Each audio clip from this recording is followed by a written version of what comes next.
Aloha all, and welcome back to Let's Play Mega Man X3. I'm Paper Mario Guy, and this is episode number 3, and we are continuing on Tunnel Rhino. Sorry for the abrupt cut in the last episode. I went over the time limit, and I thought I had more time than I actually did, so, you know, stuff happens. But, whatever. Anyway, so these guys are pretty stupid. I don't like them, personally. They can give you quite a lot of problems if you do not, take them out relatively quickly.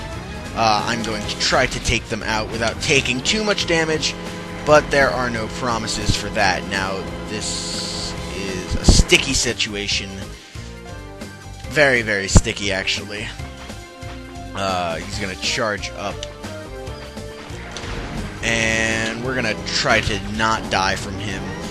Come on, these enemies don't drop any, like any energy, it seems. I don't know if that's just because I have such low health, but they only drop these little pellets, and we're already at the guy, so I can't really take any damage, because you've seen, what Blizzard Buffalo can do, and Tunnel Rhino is kind of the same, so we'll see, how things roll.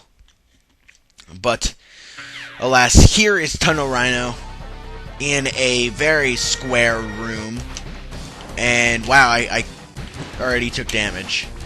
So he has a multitude of attacks, one of them being basically ramming into the wall, and unlike Tunnel Rhino, unlike Blizzard Buffalo, when he bumps into the wall, he will knock you down, and much like God damn it. Alright, whatever. I'm not even gonna cut that out. I'm tired of cutting out faulty battles where I die.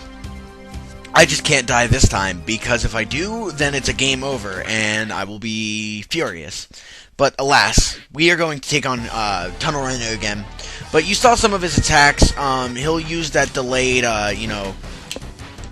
shot like this, and he'll charge, and if you're on the wall when he crashes into you, he will fall, and you will lose a lot of health. I can guarantee you that.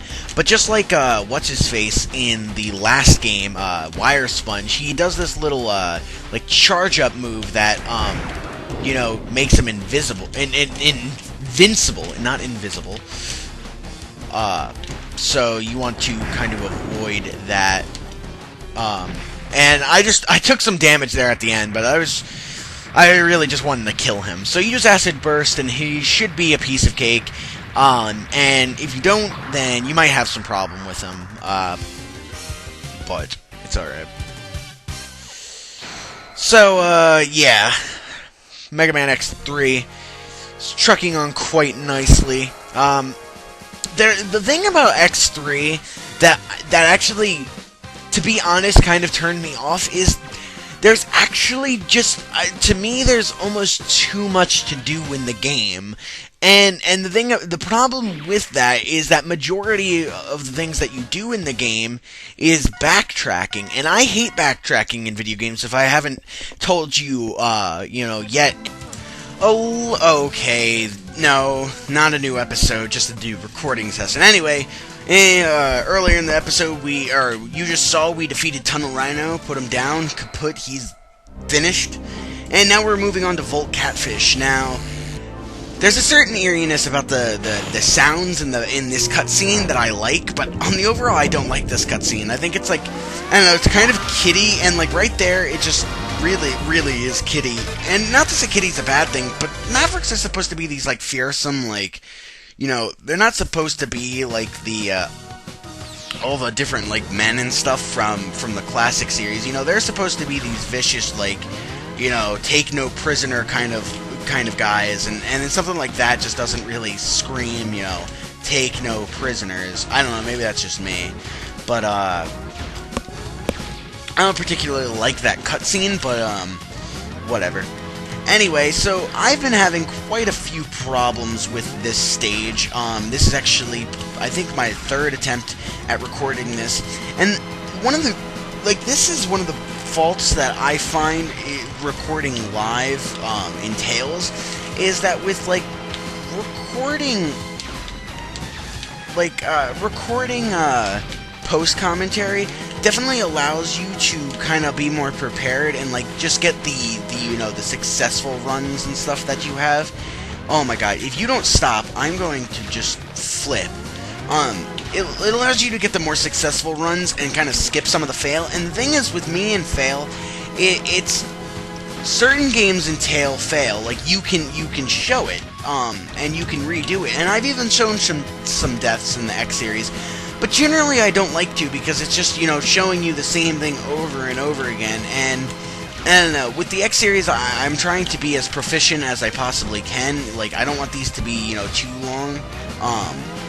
But like, I just keep on dying with this for some reason, and it's just like, I know if this was post, I would just be able to, take one shot in recording my audio, and I wouldn't get tired of talking about the same things in the level over and over again. And it's just, I don't know, I guess it's just the way that I record and the stubbornness in me, because I just, if I want something a specific way, I'm going to do anything that I can to make it that specific way, and that includes, making sure that everything is like spick and span. But anyway, you didn't get to see his dialogue. Basically, he says that he's going to terminate you and all that jazz. Nothing too special. But his weakness is the Frost Shield, and I think I mentioned it, but I think this is also a good time to, kind of talk about some of the differences in the bit and byte system as opposed to, let's not get destroyed by him. Get away from me, you stupid ring. Oh, come on. Alright, I'm gonna use this.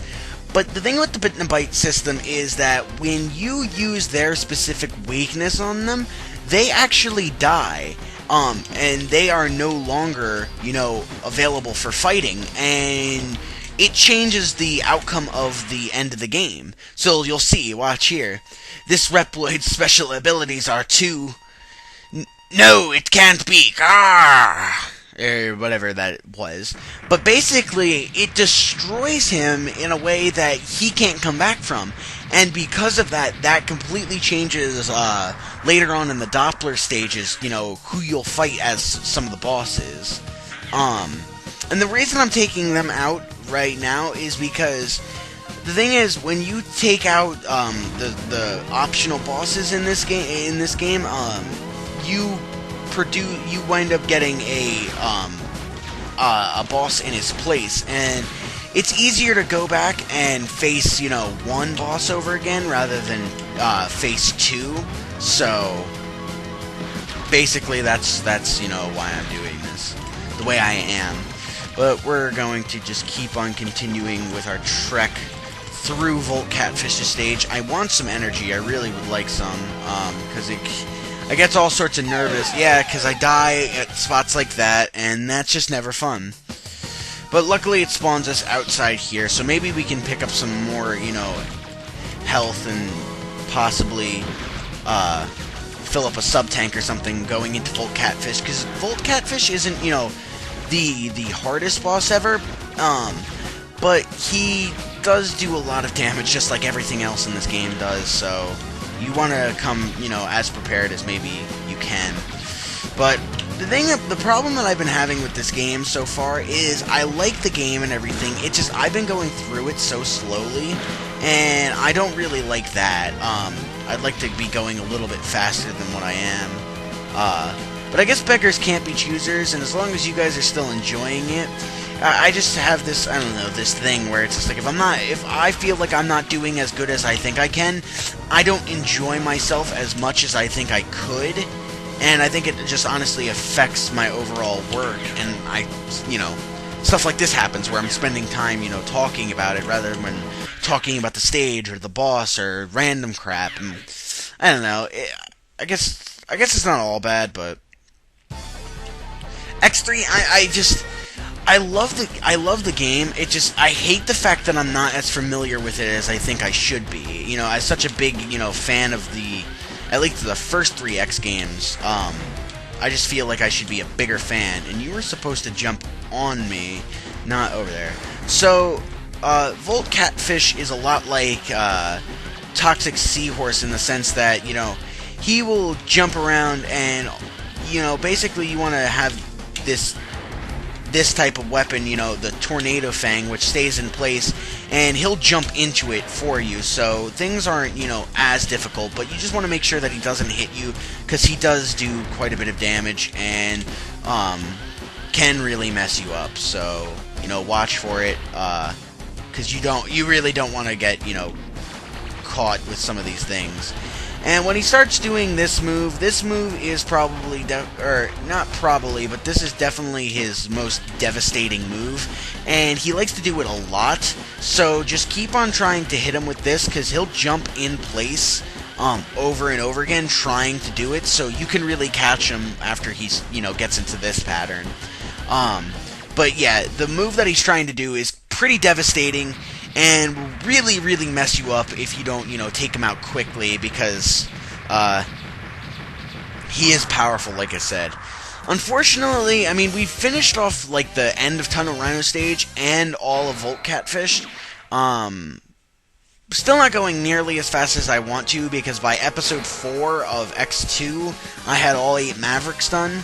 And in this, I still have, I think, 4 Mavericks to go. But, as long as it takes us, we will continue to go, and we will continue to trek on, because I am not, just because I'm doing bad, doesn't mean that I'm, disappointed with what I'm doing. But alas, I'm going to stop rambling now, and in the next episode, hopefully, I'll be a little bit more comfortable with the stage, or I'll just be, in a better mood, not so discouraged, because I've died so many times, and, we can continue X3. So until next time, I'm Paper Mario Guy of the KoopaNinjaBros, and I'll see y'all next time.